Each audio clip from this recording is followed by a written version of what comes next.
સ્વામિનારાયણ. અરે આજે 23 ડિસેમ્બર 2025 રોજના અનુક્રમમાં આપણે આ શ્રી રામાનુજાચાર્યકૃત વ્યાસસૂત્રનું શ્રી ભાષ્ય જે છે તે જોઈ રહ્યા છે. ગઈકાલે આપણે જોયું કે ભાઈ એકમેવ અદ્વિતીયમ બ્રહ્મ જે છે એમાં આપણે જોયું કે ભાઈ બ્રહ્મ જે છે તે જ એમ કહે કે સર્વ જગતનું કારણ છે અને જે કારણ હોય તે જ કાર્યરૂપે એમ કહે કે હોઈ શકે. એટલે ભગવાન જે છે તે સર્વ જગતનું કારણ છે, એટલે ભગવાન જ આખા જગતનું ઉપાદાન કરે છે.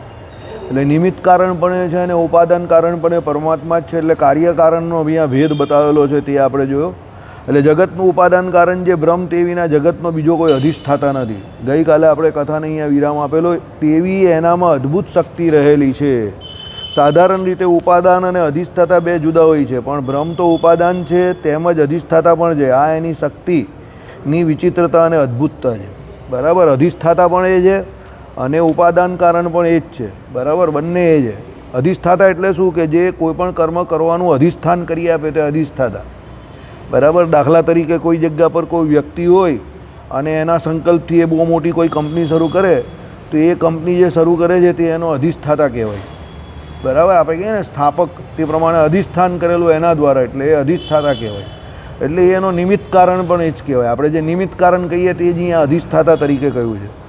તે જ પ્રમાણે તદેક્ષત, બરાબર, એટલે તેણે વિચાર કર્યો કે હું બહુ થામ ઉત્પન્ન કરું ઇત્યાદિ શ્રુતિઓ બ્રહ્મ અદ્ભુત શક્તિનું પ્રતિપાદન કરે છે. તદીક્ષત એટલે એણે સંકલ્પરૂપી એમનું જોવું. કોની સામે? મૂળ માયા સામે. બરાબર, મૂળ પુરુષ રૂપે. એટલે શું કહ્યું? એકોહમ બહુશ્યમ પ્રજા, એક એવો હું બહુ રૂપે થાઉં એવો એમણે સંકલ્પ કર્યો. એટલે ભગવાનની અંદર એવી અદ્ભુત શક્તિ જે છે તે પ્રતિપાદિત થાય છે. કઈ? જગતનું ઉપાદાન કારણ કરવાની.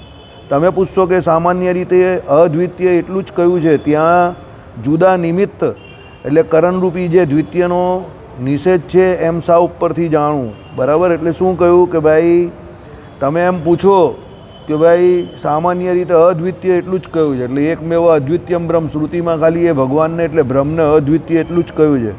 ત્યાં જુદા નિમિત્ત કારણરૂપી દ્વિતીયનો નિષેધ છે એમ સા ઉપરથી જાણવું. એટલે જે એમ કહે કે અધિષ્ઠાતા કે નિમિત્ત કારણરૂપી જે કોઈ બીજો જે છે એનો નિષેધ છે એવું કેવી રીતે તમે કહી શકો છો? બરાબર, તો એનો ઉત્તર આ છે. સૃષ્ટિ કરવા ઈચ્છતા બ્રહ્મની સદૈવ સૌમ્યદ મગ્ર આસિત, એટલે ભાઈ પહેલાં સત જ હતું એમ ઉપાદાન કારણતા પ્રતિપાદન કરી. ત્યાં કાર્યની ઉત્પત્તિનો સ્વભાવ છે એટલે ઉપાદાનથી ભિન્ન નિમિત્ત કારણ હોય તદ અનુસાર નિમિત્ત કારણ બુદ્ધિમાં ઉપસ્થિત હતું.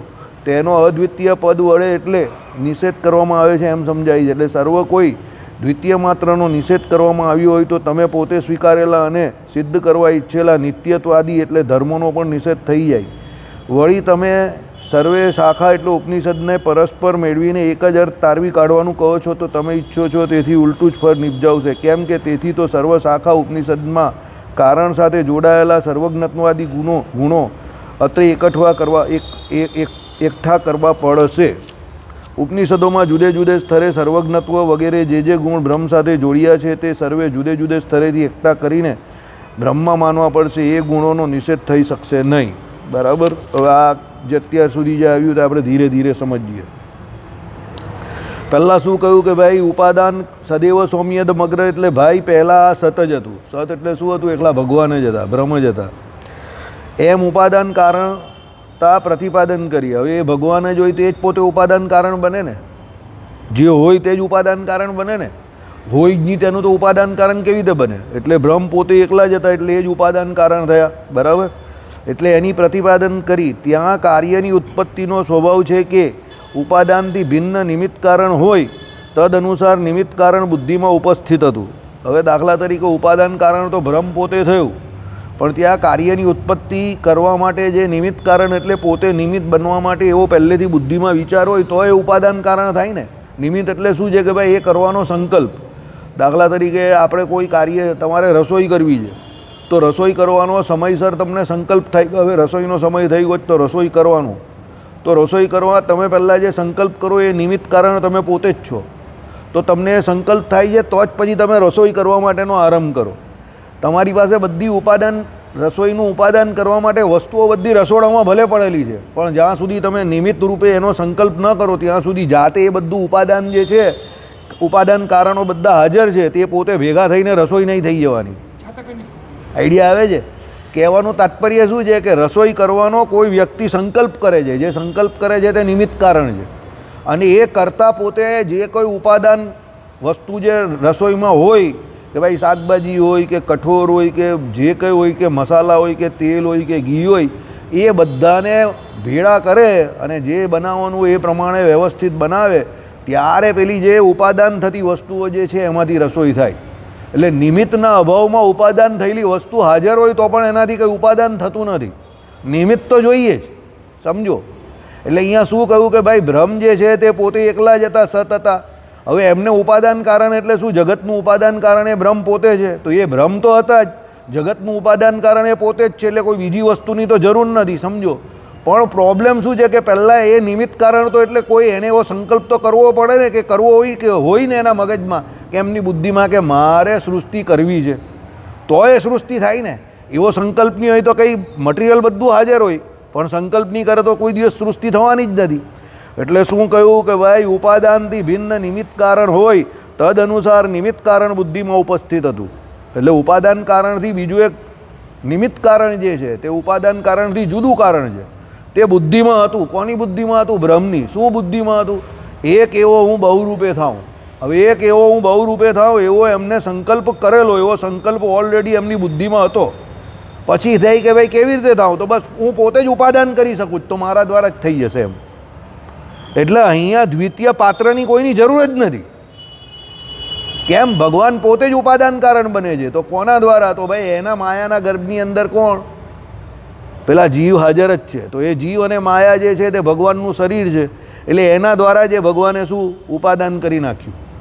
કારણ કે એ બે તત્વો પણ અનાદિ તો છે જ, સમજો. હવે તમે કહ્યું કે એ બે હોય તો પછી બ્રહ્મને અદ્વિતીય કેવી રીતે કહેવાય? ટોટલ 3 તત્વો થઈ ગયા, તો એ બ્રહ્મને ત્યાં અદ્વિતીય કેવી રીતે કહેવાય? તો એની આગળ પહેલું કારણ બતાવી દીધું કે કાર્ય કારણ રૂપે જે જગત જે છે, તો સમગ્ર જગતના કારણ જે છે તે ભગવાન છે. એટલે પેલા બે જે છે, કોણ? માયા અને જીવ જે છે તે ભગવાનના સંકલ્પ વગર પોતે સ્વતંત્ર પોતાનું અસ્તિત્વ ધરાવતા નથી, કે પોતે પોતાની હિસાબે કંઈ કરી શકતા નથી. જો આપણે બધું પોતે પોતાના હિસાબે કરી શકતા હોઈએ તો આપણે શું કરી નાખ્યું હોય અત્યાર સુધીમાં? હિમાલય પર જઈને તે હીરાની મોટી ખાણ ખોદી નાખી હોય, તારા સંકલ્પથી જો થતું હોય તો તું એ કરી નાખે ને. તારો હીરાનો ધંધો છે, તો તું તો એવું જ વિચારે કે સૌથી વધારે હીરા મારી પાસે આવે, તો તું હિમાલય જેવી મોટી જગ્યા પર જાય, ત્યાં જઈને હીરાની ખાણ ખોદી નાખે. તારા સંકલ્પથી થતું હોય તો કરી નાખે ને. 100% સાચી વાત છે.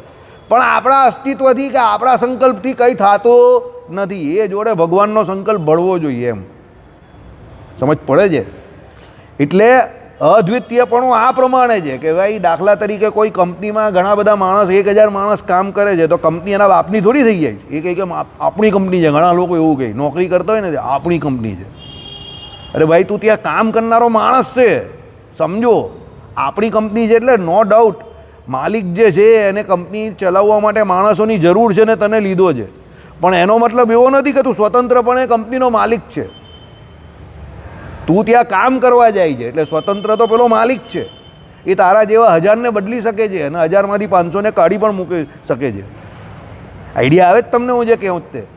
નો ડાઉટ તું એ કંપનીમાં કામ કરનારો એક કર્મચારી છે, પણ માલિક નથી. એમ પેલા જીવ અને માયા જે છે તે પોતે ભગવાન આગળ કેવા છે? પરતંત્ર છે, માલિક નથી. માલિક કોણ છે?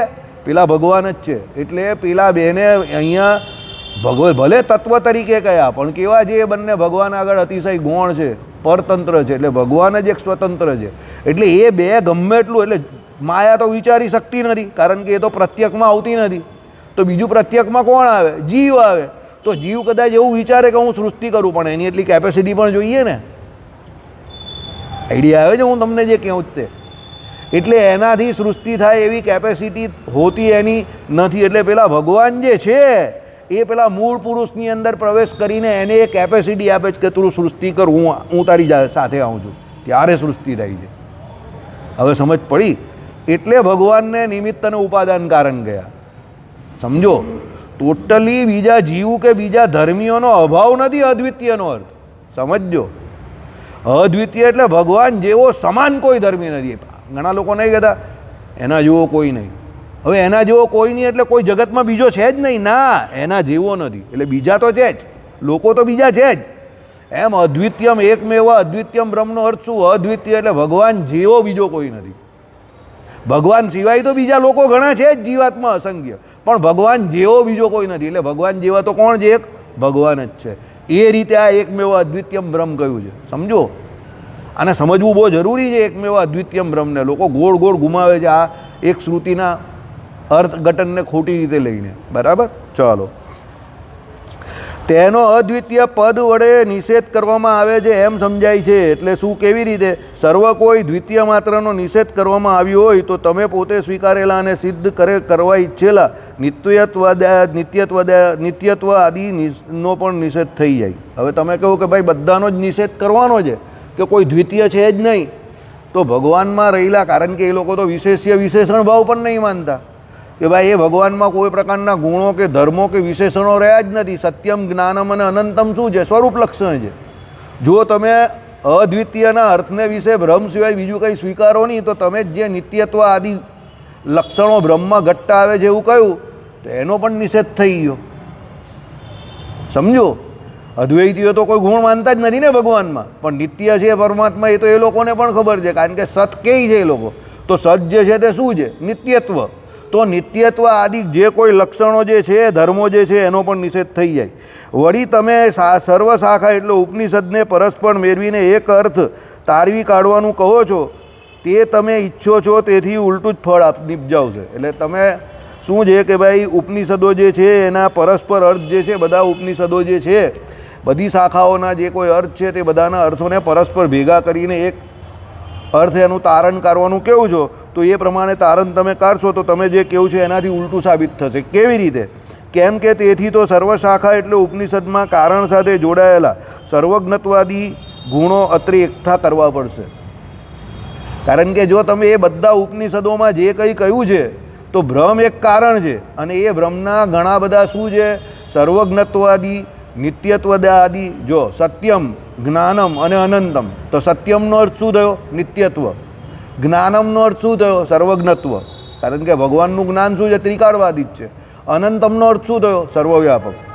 તો આ ત્રણે ત્રણ અર્થ જે છે, સમજો, સત્યમ છે, જ્ઞાનમ છે અને અનંતમ છે, એ બધા લક્ષણો જે છે તે ભગવાનના શું છે? વિશેષણો છે. હવે તમે બ્રહ્મને વિશેષણે રહિત ખાલી ફક્ત ને ફક્ત અદ્વિતીયપણે એક બ્રહ્મ જ છે, બીજું કંઈ નથી એવું સ્વીકારો, તો આ બધી ઉપનિષદોના અર્થ જે તમે જ કરવાના કેવું છો, એ બધા અર્થઘટન તમે કેવું એ પ્રમાણે તો ઉલટું થઈ જશે. કે ભાઈ તમે કહ્યું કે બ્રહ્મનું પ્રતિપાદન એ બધી ઉપનિષદોની શાખામાં અદ્વિતીય રૂપે જ કરેલું છે, તો પછી આ બધા લક્ષણોને કાં મૂકવા? સત્યમ, જ્ઞાનમ, અનંતમ. તો સત્યમ એટલે શું? નિત્યત્વ. જ્ઞાનમ એટલે શું? સર્વજ્ઞત્વ. તો એ સર્વજ્ઞત્વ આદિક લક્ષણો બ્રહ્મના જે છે એને કાં મૂકવાના? સમજો, તમે કહેવે બ્રહ્મને રિલેટેડ જ છે, તો બ્રહ્મને રિલેટેડ છે, તો અદ્વિતીયમાં જો ધર્મી સિવાય બીજું કોઈ, એટલે બ્રહ્મ સિવાય બીજું કોઈ આવતું જ ન હોય, તો આ બધા ધર્મ કાં મૂકવા? એટલે કહેવાનો મતલબ બ્રહ્મ જોડે એના અનંત કલ્યાણકારી ગુણો રહેલા જ છે, અને એને તમારે સ્વીકારવા જ પડે. અદ્વિતીય પદની અંદર બ્રહ્મને સમાન ધર્મીનો નિષેધ કરેલો છે, પણ ધર્મીઓનો, બીજા ધર્મીઓનો કે બ્રહ્મમાં રહેલા લક્ષણોનો કે ધર્મોનો નિષેધ કરેલો નથી. સમજો, એકમેવ અદ્વિતીયમ બ્રહ્મ જે કહ્યું છે એમાં બ્રહ્મને સમાન બીજો કોઈ ધર્મી નથી એવું કહ્યું છે. અને બીજું, બ્રહ્મમાં ધર્મો નથી કોઈ એ નહીં કહ્યું. બ્રહ્મમાં અનેક કલ્યાણકારી ગુણો એટલે ધર્મો તો રહેલા જ છે, એનો નિષેધ કર્યો નથી. એ આગળ આવશે હજુ.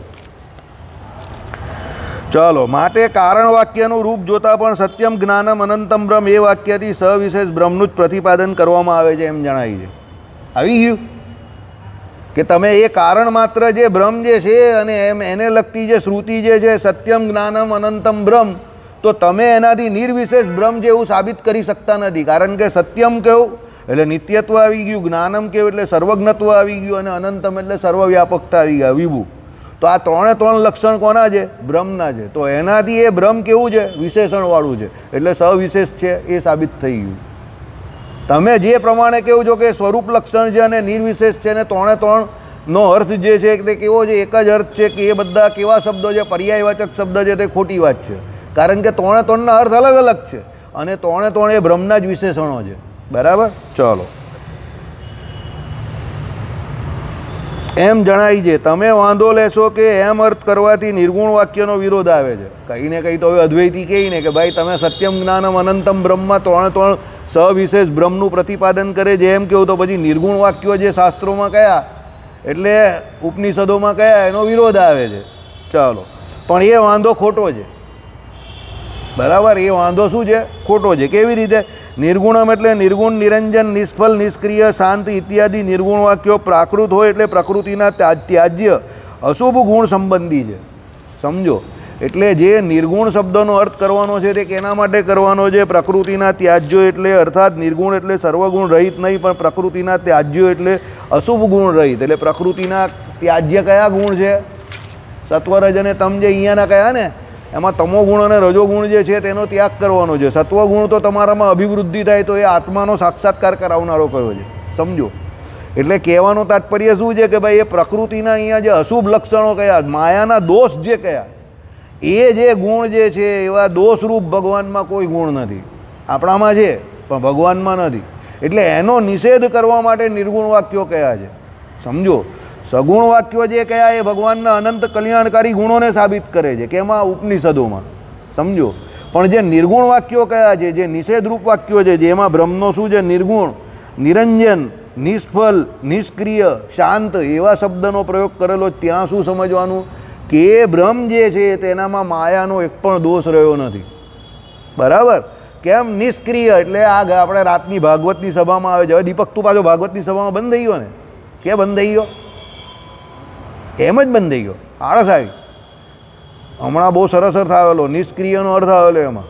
સમજો કે ભાઈ એ ભગવાનને નિષ્ક્રિય કેમ કહ્યા? તો ભગવાન પોતે સંકલ્પે કરીને આ સૃષ્ટિ કરે છે, પણ એમાં એને પોતાનો કંઈ સ્વાર્થ નથી હોતો.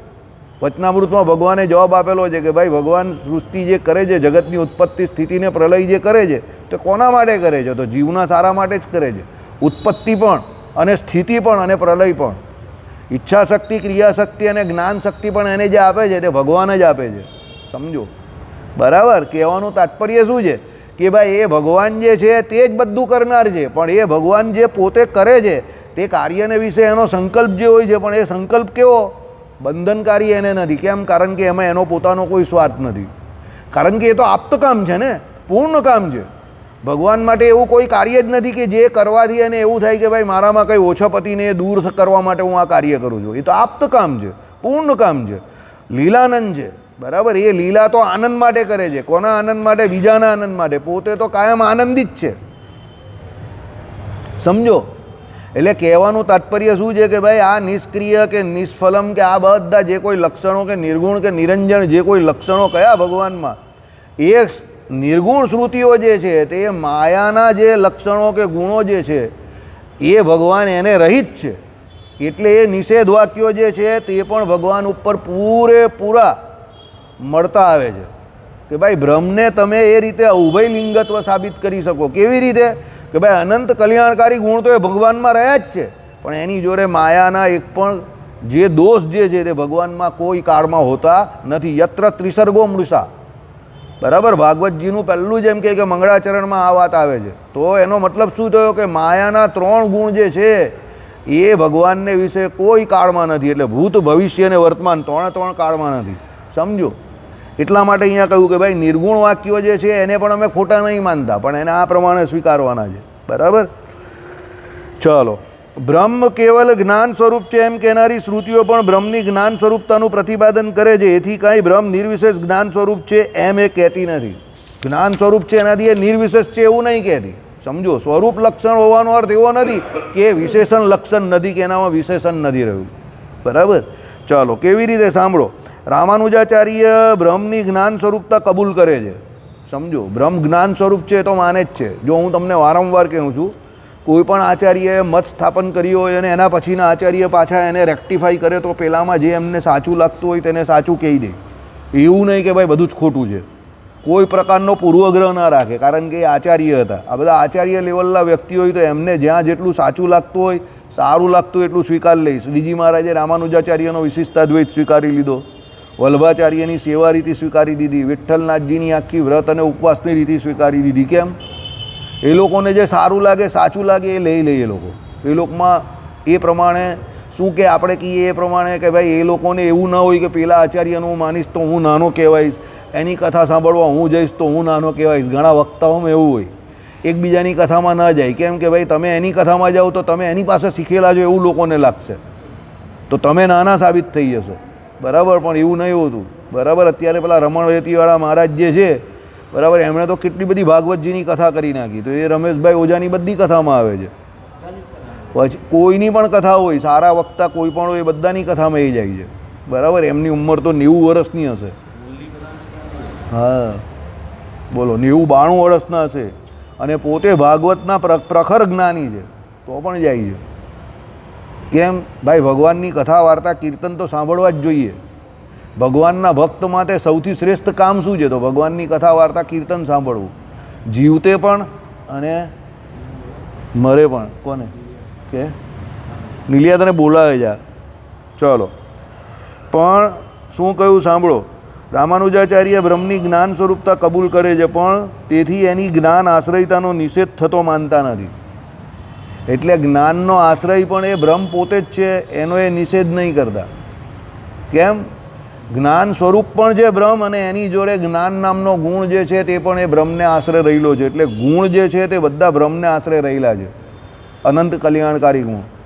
એનો એ નિષેધ નહીં કરતા. ભાઈ જ્ઞાન સ્વરૂપ પણ છે અને એની જોડે જ્ઞાન નામનો ગુણ એમની જોડે જોડાઈને રહેલો છે, એનું અપૃથક સિદ્ધ વિશેષણ છે. જેમ આત્મા પણ જ્ઞાન સ્વરૂપ છે અને જ્ઞાન નામના ગુણના આશ્રય પણ એ પોતે જ છે. બંને છે ને. આપણે સમજો, ધર્મી જે છે તે પોતે પોતાના સ્વરૂપને જાણે છે, તે આપણી જ્ઞાન સ્વરૂપતા છે, એ આપણું સ્વરૂપ લક્ષણ છે કે આપણે આપણી જાતને કોઈ દિવસ ભૂલી નહીં જતા. અને આપણા ધર્મભૂત જ્ઞાને કરીને આપણે આ બધું બહારનું જે કંઈ દેખાય છે તે શું છે? તો એ ધર્મભૂત જ્ઞાન છે. તો એ શબ્દ ધર્મભૂતની અંદર જ આવે છે કે એ આપણો ધર્મ છે, એ આપણું વિશેષણ છે, એ આપણો ગુણ છે કે જેને કરીને આપણે બહારના બીજા વિષયોને જોઈ શકીએ છીએ. આ બધું આવી રીતે ધીરે ધીરે સમજણ પડે. જેમ જેમ આપણી ઉંમર થાય, અવસ્થા થાય, બરાબર, શાસ્ત્રોને વિશે આપણી રુચિ વધે, પરમાત્મા આપણે પ્રેરણા કરે, ને પછી શબ્દો જે હોય ને એ શબ્દોના અર્થ આપણે આવી રીતે ખબર પડે. પહેલાં તો શું હોય, આપણે જે કે એ પ્રમાણે સમજતા હોઈએ, પણ જેમ તમારી અવસ્થા થાય, શાસ્ત્રોને વિશે તમે જેમ નજીક જાઓ તેમ તમને આ પ્રમાણે એનું અર્થઘટન કરતાં વ્યવસ્થિત આવડતું થાય કે ભાઈ ધર્મીભૂત જ્ઞાન અને ધર્મભૂત જ્ઞાનમાં ફરક શું છે. તો ધર્મી જે છે તે જ્ઞાન સ્વરૂપની વાત છે, આત્માની. કારણ કે એમાં ધર્મી પોતે પોતાને ઓળખવાની વાત છે, તો એ આત્માની જ્ઞાન સ્વરૂપતાની વાત કરે છે. કારણ કે ધર્મી પોતે જે છે તે પ્રમાણે છે, પણ એ આત્મા પાછો ધર્મી જે છે તે જ્ઞાન સ્વરૂપ છે, એની જોડે જ્ઞાન ગુણનો આશ્રય પણ છે. તો જ્ઞાન નામનું ગુણ જ્યારે આવે તો એ શું થઈ ગયું? એનો ધર્મભૂત જ્ઞાન થઈ ગયું. બરાબર, એટલે આત્મામાં આ પ્રમાણે છે, ધર્મીભૂત જ્ઞાન અને ધર્મભૂત જ્ઞાન. ભૂમિકા વાંચી લેજો. પરમાત્મામાં ધર્મીભૂત જ્ઞાન અને ધર્મભૂત જ્ઞાન જેવું કંઈ હોતું નથી. કારણ કે પરમાત્મામાં શું છે, એ ધર્મી જે છે કે ધર્મ જે છે તે બધા સર્વવ્યાપક છે. આપણે તો અણુ પરિમાણ છે ને જ્ઞાન સ્વરૂપ. આત્મા આપણો કાં રહેલો છે? હૃદયને વિશે રહેલો છે. અને એનું ધર્મભૂત જ્ઞાન ક્યાં રહેલું છે? નખથી સખે શીખા પર્યંત. હવે આપણામાં શું આ ફરક છે કે અહીંયા અણુ સરખો જીવ અને એ હૃદયને વિશે રહ્યો છે જીવ આપણો, ને એનું ધર્મભૂત જ્ઞાન આખા શરીરને વિશે આપીને રહેલું છે. એટલે બે જુદું જુદું થયું ને. અહીંયા જે છે તે ધર્મી અને એનું ધર્મભૂત જ્ઞાન આખા શરીરને વિશે, એટલે બંને જુદું જુદું થઈ જાય. ત્યારે ભગવાન તો પેલા ભગવાનનું શું છે? બોલ, ભગવાન કેવા છે? અણુ પરિમાણ છે, આપણી જેમ એક જગ્યા પર રહેલા છે, તો સર્વવ્યાપક છે. તો સર્વવ્યાપક છે તો ધર્મી સર્વવ્યાપક છે. હવે ભગવાનના ગુણ જે કયા અનંત કલ્યાણકારી ગુણ, એ પણ કેવા છે? સર્વવ્યાપક જ છે ને. તો બંને સર્વવ્યાપક હોય તો ધર્મી અને ધર્મને જુદો પાડવાનું કાં કઈ જરૂર પડે? હવે સમજ પડે જ તમને. આપણું ધર્મીભૂત જ્ઞાન અને ધર્મભૂત જ્ઞાનને જુદા પાડવાની જરૂર કેમ પડે છે? કારણ કે આપણું ધર્મીભૂત ધર્મી જે છે તે અણુ પરિમાણ છે, એટલે અવળો છે. અને એનું ધર્મભૂત જ્ઞાન જે છે તે કેવું છે? નખથી શિખા પર્યંત વ્યાપ્યું છે. કઈ? આ બદ્ધ અવસ્થામાં પાછું. હવે મુક્ત અવસ્થામાં જાય તો શું થાય? ચાલ બોલો, શું સર્વવ્યાપક થાય? ધર્મી પોતે થાય, ધર્મભૂત જ્ઞાન થાય સર્વવ્યાપક. બરાબર, ધર્મી તો ત્યારે પણ કેટલો રહે? અણુ પરિમાણ જ રહે. એટલે આપણી જે બદ્ધ અવસ્થા અને મુક્ત અવસ્થામાં જ્ઞાનમાં ફેર પડે છે, તે કયા જ્ઞાનમાં ફેર પડે છે? બોલ, સમજીને બોલજે. અત્યારે જે ચાલ્યું તે ધ્યાન હશે તો જવાબ મળશે. કયા જ્ઞાનમાં ફેર પડે છે? બોલ. ધર્મીભૂત જ્ઞાનમાં ફેર પડે છે કે ધર્મભૂત જ્ઞાનમાં? હા, ધર્મભૂત જ્ઞાનમાં. કેવી રીતે ફેર પડે છે? બોલ, ચાલ હવે સમજાવો. ભગવાન છે ને આપણે અરે યાર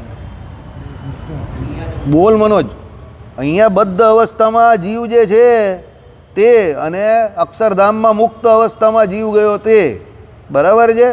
આ ભગતનું એવું કહેવું છે કે ધર્મબુદ્ધ જ્ઞાન જે છે તેમાં ફરક પડે છે. તો ધર્મબુદ્ધ જ્ઞાનમાં શું ફરક પડે છે અહીંયા અને અક્ષરધામમાં? હવે સમજ પડી મારો પ્રશ્ન શું છે? એ આવી રીતે તમારે બધું સમજવું પડશે, નહીં તો અહીંયા આવવાનો કોઈ મતલબ નથી. સમજો, તત્વજ્ઞાનની સભા હંમેશા નાની જ થાય. હરજીવનદાસ શાસ્ત્રીએ સભા કરેલી ને ભૂમિકાની કથા કરવા માટે 15 દિવસની અહીંયા સભા રાખેલી આ જ મંદિરમાં, સભા મંડપમાં જ. પહેલે દિવસે તો 150 માણસ હતા, પણ છેલ્લે દિવસે એક જ માણસ હતો, વક્તાને એક જ શ્રોતા. સમજો, એટલે તમને એમ કે ભાઈ તત્વજ્ઞાનની સભામાં આટલા જ લોકો આવે છે, પણ તત્વજ્ઞાનનો નિયમ જ એવો છે, એમાં પબ્લિક ઓછું જ આવે, કારણ કે બધાને એમાં રસ નહીં હોય ને સમજ નહીં પડે ને.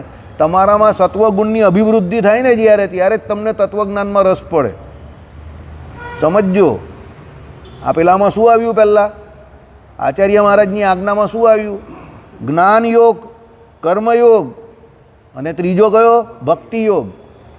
એમાં જીવ જ્યારે નવો સવો સત્સંગમાં આવે ત્યારે એની પહેલાં અભિરુચિ કર્મયોગમાં હોય, એટલે યજ્ઞાદિ કર્મ જે કરવા કે નિત્ય કર્મ નૈમિતિક કર્મમાં હોય.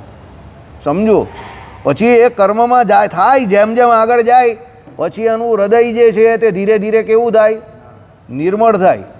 એટલે નિર્મળ થાય એટલે પછી એને આત્મા પરમાત્મા સંબંધી જ્ઞાન જે છે એને વિશે અભિરુચિ થાય. આ કંઈ મારા પોતાના ઘરનું નહીં કહેતો, ગીતાજીમાં કહ્યું છે. એટલે પછી એને જ્ઞાન યોગમાં શું થાય? ધીરે ધીરે રુચિ થાય. પછી આત્મા પરમાત્મા સંબંધી એને જ્ઞાન થયું. પહેલું જે ધર્મ જે કહ્યો જ ને, ધર્મ જ્ઞાન વૈરાગ્ય સહિત ભક્તિ કરવાની, તે આવી રીતે જ છે. ભગવાને શું કહ્યું છે વચનામૃતમાં? કાચા પાકો જ્યારે નવો નવો હરિભક્ત થયો હોય ત્યારે પહેલાં એને શું છે?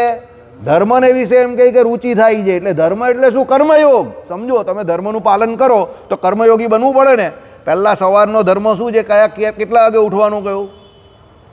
બ્રહ્મ મુહૂર્તમાં ઉઠવાનું કહ્યું. તો બ્રહ્મ મુહૂર્તમાં તમે ઉઠવાનો જે કહ્યો એ તમારો ધર્મ છે, તો તમે ઉઠીને એ કર્મ કરો છો ને.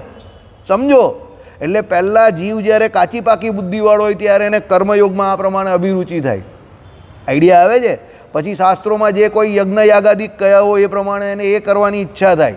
ચલો આ કરીએ, પેલું કરીએ, ફલાણું કરીએ, ઢીમકું કરીએ. પછી એને જ્ઞાન યોગમાં અભિરુચિ થાય કે ભાઈ આત્મા પરમાત્મા શું છે એ જાણીએ, અને આત્મા પરમાત્મામાં ધીરે ધીરે એ બધું જ્ઞાન સંપાદન કરવા માટે શું કરે? પોતે સત્શાસ્ત્રો વસાવે. પછી એને સમજવા માટે સદગુરુ પાસે જાય અને એની પાસે શીખે. એટલે આત્મા પરમાત્મા સંબંધી એને જ્ઞાન યોગમાં રુચિ થાય. પછી એને ધર્મ પહેલાં પાડ્યો, એટલે પછી એની બુદ્ધિ નિર્મળ થઈ, એટલે આત્મ પરમાત્મા રૂપી જ્ઞાન યોગમાં રુચિ થઈ. ત્યાંથી એને શું થશે? જ્ઞાન યોગમાં રુચિ થાય પછી શું થાય? એના પછી બોલો. નહીં, વૈરાગ્ય થાય એને. કારણ કે આત્મા પરમાત્મા સંબંધી એને જ્ઞાન થાય એટલે એને ખબર પડી જાય કે આ છગનને આ મગન જે છે આફ્રિકા સુધી એને મોકલું છું, બરાબર છે, પણ હવે એ છગન મગન આફ્રિકાથી પાછો આવ્યો તો ઠીક, ન આવે તો ત્યાં સેટ થઈ જશે, બરાબર. અને ત્યાં સેટ થઈ જશે તો પછી એ એનું ને આપણું અહીંયા કરવાનું જે હોય તે. સમજો, બરાબર. હવે આપણે કહીએ તો શું કે ભાઈ મારો છોકરો છે, મારા બુઢાપાનો સહારો છે, પણ એ શું કે બાપા હું તમારો સહારો બનીશ તો મારો સહારો કોણ બનશે? એટલે હું મારો સહારો તો આ જઈને પહેલાં બની જાઉં. સમજો, હવે આપણે જ્ઞાન થઈ ગયું આ કે ભાઈ આ લેણદેણ છે ત્યાં સુધી બધા આપણા છે, લેણદેણ પૂરા થાય તો ભલભલા છોડી જાય છે. આવું વ્યાસજીએ ભાગવતજીને વિશે જ કહ્યું છે કે જગતના સંબંધો બધા લેણદેણે કરીને છે, લેણદેણ પૂરા થાય એટલે બધા ચાલ્યા જાય ઓટોમેટિક. એ પ્રમાણે તમને જ્ઞાન થાય એટલે પછી જગત પ્રત્યે વૈરાગ્ય થાય ને. છોરમાં આવ્યા, બરાબર, એના કરતાં શાંતિથી મંદિરે બેઠો બેઠો ભજન નહીં કરું, એટલે પછી એ ભક્તિ યોગને વિશે આરુત થશે. એટલે ભક્તિ યોગ સૌથી શ્રેષ્ઠ છે. સમજો, કોઈ આસાનીથી ઊભો ક્રીઝમાં ઊભો આમ મારીને છગ્ગા મારી દેતો હોય, પછી પેલો કે એ તો ગમે તેમ મારે છે, છગ્ગા મારી દે ગમે તેમ આવીને, બહુ ગમે તેમ રમે. ગમે તેમ નહીં મારતો એની એ સ્કિલ છે એક્સ્ટ્રા ઓર્ડિનરી, કે રોહિત શર્માની જેમ આસાનીથી ઢક છગ્ગા મારી રહી છે, એ સ્કિલ છે એની. સમજો, એ કંઈ બધા નહીં કરી શકતા. હવે એ બધા નહીં કરી શકતા એટલે પછી શું કહે? એ તો ગમે તેમ છગ્ગા મારી રહી છે. અરે ભાઈ, તો ગમે તેમ છગ્ગા મારતો હોય તો તું પણ માન ને. એમ કોઈ ભક્તિ કરતો હોય અને ભક્તિને વિશે એને રુચિ હોય, મંદિરમાં બેઠો બેઠો માળા ફેરવતો હોય, જનમંગળનું સ્તોત્ર બોલતો હોય, પ્રદક્ષિણા કરતો હોય, દંડવત કરતો હોય, ભગવાનના ઠાકોરજીના દર્શન કરતો હોય, બરાબર, બેઠો બેઠો અહીંયા એમ કે વચનામૃત વાંચતો હોય કે સત્સંગ કરતો હોય, આખો દિવસ એનો ભજનમાં નીકળતો હોય, તો પછી એની ઉપર કોઈ દિવસ આંગળી નહીં ચીંધવાની. કેમ? એ જે ભક્તિ યોગને વિશે આરૂઢ થયો છે તો એના પૂર્વજન્મનો કંઈ ને કંઈ એને ઓલરેડી કર્મયોગ અને જ્ઞાન યોગનો સંસ્કાર છે, તો જે ભક્તિ યોગમાં આરૂઢ થયો છે. સમજો, ભગવાને એમને એમ નહીં કહ્યું. ભક્તિ તો કોના જેવી કરવી? ગોપીઓના જેવી. કેમ? ગોપીઓ પૂર્વે બધી બહુ મોટી તપસ્વીની યોગીઓ હતી અને એમણે બહુ તપ કરેલું હતું અને જ્ઞાન યોગને બધું એમને સિદ્ધ હતું. પણ પેલા રામચંદ્ર ભગવાન હતા ને વનવાસમાં, તે રામચંદ્ર ભગવાનને સીતાજી જોડે એ જોઈ ગયેલા, તો પેલા યોગીઓને રામચંદ્ર ભગવાનનું રૂપ જોઈને એવું થયું કે ઓહો, આ યાર આટલા બધા જોરદાર, આની જોડે તો સુખ ભોગવવા જેવું છે. તો રામચંદ્ર ભગવાન પાસે આવીને કહ્યું એમને કે ભાઈ તમારી જોડે સુખ ભોગવવું છે. ભગવાન કહે અત્યારે શક્ય નથી, જાઓ, આના પછીના અવતાર હું લઈશ ને, શ્રી કૃષ્ણ અવતાર, ત્યારે આવજો બધા. બરાબર. એટલે ગોપીઓ પછી ભગવાનનું ભજન કરવા માટે આવીને એ ભગવાનનું સુખ ભોગવું ને રાસ પંચાધ્યાયમાં એ જ બધી આવેલી. સમજો, આ બધી પૂર્વની બધી બહુ જોરદાર તપસ્વીની હતી, બધી કર્મયોગ અને ઓલરેડી જ્ઞાન યોગ બધો સિદ્ધ જ હતો કે આ પરબ્રહ્મ પરમાત્મા પુરુષોત્તમ છે અને હું આત્મા છું. એટલે તો રાસ પંચાધ્યાય કોનું મિલન કહ્યું? આત્મા અને પરમાત્માનું મિલન. કારણ કે ઓલરેડી બધું સેટ હતું, એ કંઈ શરીરનું મિલન નહીં હતું શરીર જોડે. આત્મા અને પરમાત્મા સંબંધી એ આખી રાસ પંચાધ્યાયની લીલા છે. એટલે ઓલરેડી એ બધું સિદ્ધ હતું, એટલે ભક્તિ યોગ થયો. એટલે કોઈ વ્યક્તિને ભક્તિ કરતો જોઈને ભગવાને કહ્યું કે હંમેશા પ્રસન્ન થવું, રાજી રહેવું, કે ભક્તિ કરે છે, બહુ શ્રેષ્ઠ કામ છે. બરાબર. પછી એના પછીની આજ્ઞામાં શું આવ્યું? ગમે તેવો મંદિરે આવેલો હોય, કારણ કે કળિયુગ કેવો છે, અતિશય પાખંડ ધર્મને ઉપજાવનારો છે, એટલે લોકો પાખંડની સ્થિતિમાંથી બહાર જ નહીં આવતા, તો મંદિરે આવીને ભગવાનની મૂર્તિના દર્શન કા કરવાના? એટલે જો કોઈ પણ જે કોઈ પણ હરિભક્ત છે કે નહીં, કે કથન માત્ર હરિભક્ત છે, પણ જો એ મંદિરે આવે તો એને અન્નદાને કરીને તૃપ્ત કરી દેવાનો, જમાડી દેવાનો. પછી એવી ચિંતા નહીં કરવાની કે ભાઈ રાંદેર મંદિરમાં આવે છે તો જમવાના ટાઈમ પર આવે છે, એ તો બધા 7 વાગ્યા પછી જમવા જ આવે છે વાસુદેવભાઈ, એમ કરીને બધા મને કહેવા આવે. અરે ભાઈ, જમવા આવે જ તો રવિવારે આવે જ ને. એ તો વિચાર, એને બાયરી છોકરા લઈને એ ચોપાટી નહીં જઈ શકતો, ધુરંધર જોવા નહીં જઈ શકતો, એ તો એ ધુરંધર છોડીને મંદિરમાં આવીને ભજન કરે છે ને. સમજો, તો એ ભજન કરે છે તો એ ત્યારે કોણ છે? ભાઈ માયા છોડીને આવેલો જીવ છે, જમાડી દેવાનો એને, ખુશ કરી દેવું. સમજો તમે, આપણે શું છે સમજો, બીજાના કર્મોની અંદર ઠીંગડા બહુ શોધવા જઈએ કે ભાઈ આ કેવો છે ને, પેલો કેવો છે ને, ફલાણું છે ને, ઢીમકું છે ને. અરે સવારથી માંડીને સાંજ સુધીને તમે તમારું જોવો ને, કેટલા ઠીંગડા નીકળશે. બરાબર.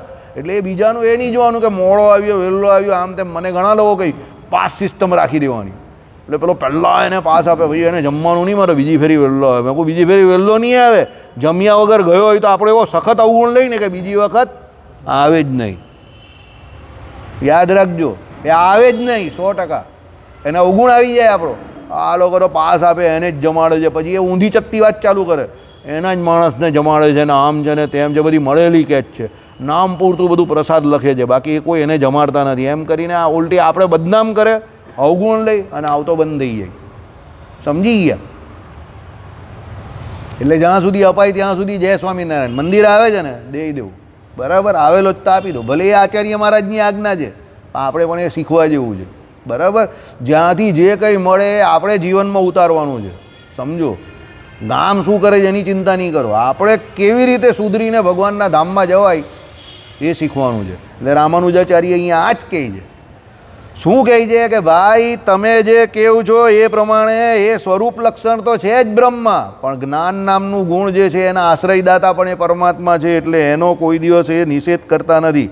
તેમના માનવા પ્રમાણે બ્રહ્મ જ્ઞાન સ્વરૂપ અને જ્ઞાન આશ્રય બંને છે. જેમ સૂર્યપ્રકાશ સ્વરૂપ અને પ્રકાશનો આશ્રય બંને છે, તેમ સૂર્ય જે છે તે તેજસ્વી તો છે જ, પણ સૂર્યમાં તેજ નામનો, પ્રકાશ નામનો ગુણ પણ રહેલો છે. કેવી રીતે? તો એ પ્રકાશ નામનો ગુણ છે તે આપણે શું કામમાં આવે? બોલ, બોલી પૂછીશ તો ખરો જ. છોડુંગા નહીં, પહેલી બેન્ચ પર પહેલો વિદ્યાર્થી તું જ છે. બોલ ચેલા, પ્રકાશ આપણે શું કામમાં આવે? સૂર્યનો શું દેખ્યામાં આવે? બોલની બિંદાસ બોલ, ખરું બોલે છે, હું કા ના પાડું છું? શું દેખીમાં આવે? આંખે જોઈ શકીએ તો બરાબર, આંખથી જોઈ શકીએ, તેમાં પ્રકાશની કા જરૂર છે?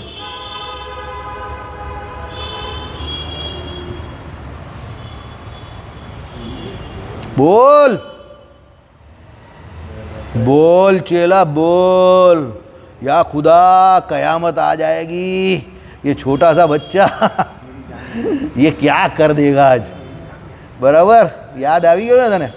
બોલની આંખથી દેખાય છે તો પ્રકાશની કા જરૂર છે? આપણા મંડળમાં એક વ્યક્તિ આવે છે, એના ઘરમાં એક માણસ છે, તે રાતે તૈયાર થઈને સૂઈ જાય. તો હું એને પૂછવા ગયો, ભાઈ તમે રાતે કેમ તૈયાર થઈને સૂઈ જાઓ? તો કે સપના ટીપટોપ આવે ને એટલે સપનામાં બી અમારો ટીપટોપ દેખાય ને એમ. બોલની આંખથી દેખાય છે તો પ્રકાશની કા જરૂર છે? બોલ જલ્દી, જવાબની આટલો નજીક છે, આટલો. અરે યાર બોલ દીપક, મદદ કરે ને.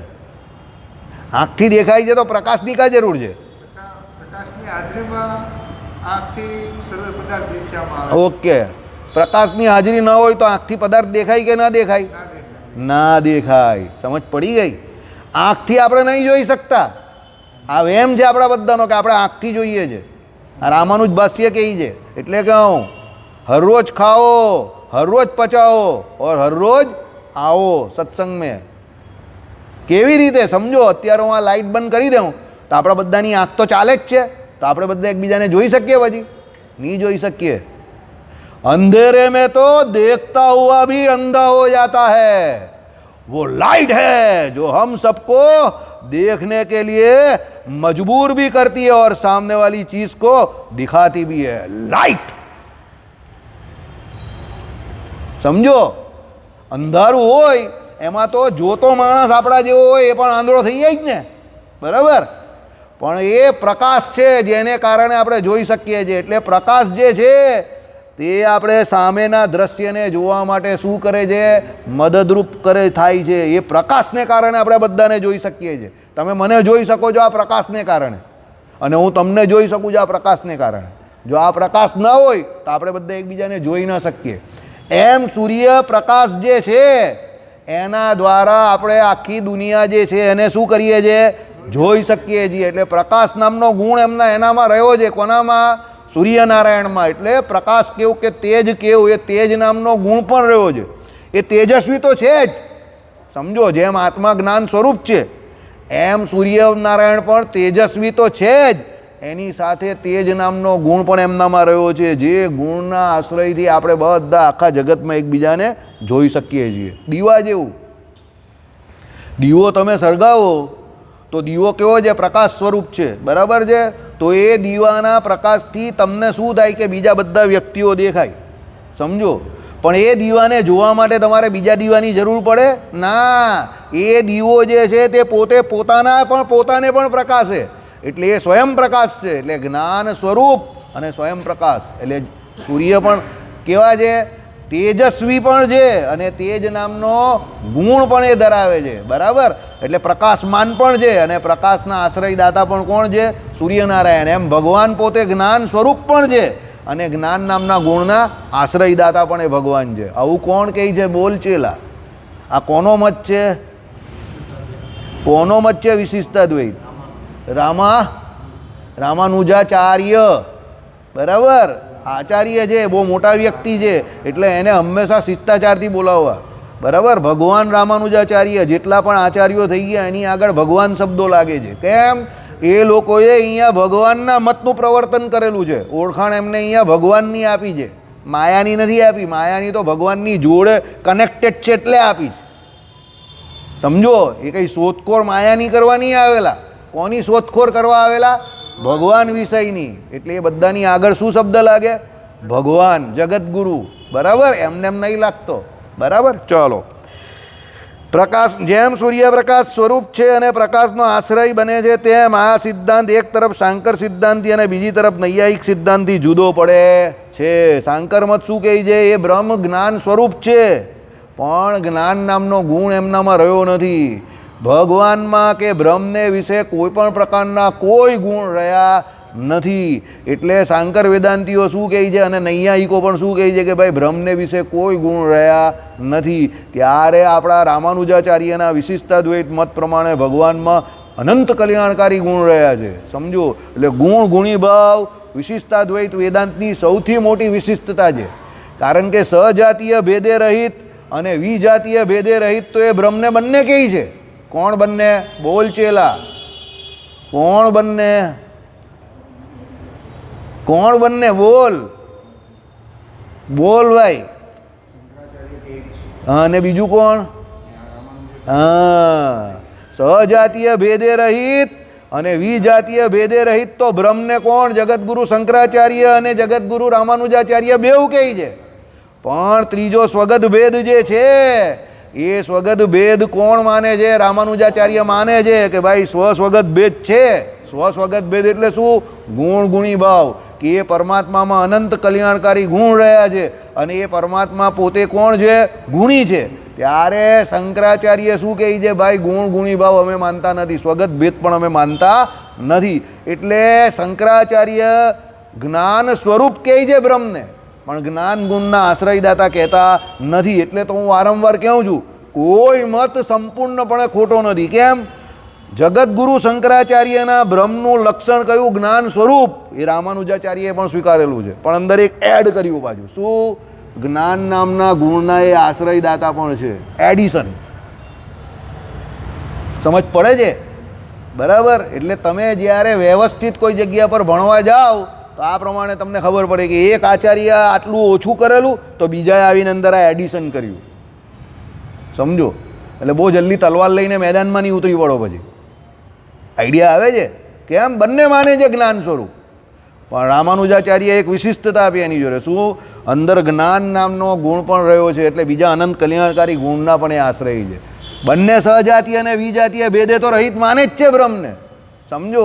તો અહીંયા પણ બંનેની એકતા છે મતમાં, ખાલી સ્વસ્વગત ભેદમાં જ ફરક છે. એ એડિશન છે. કોનું?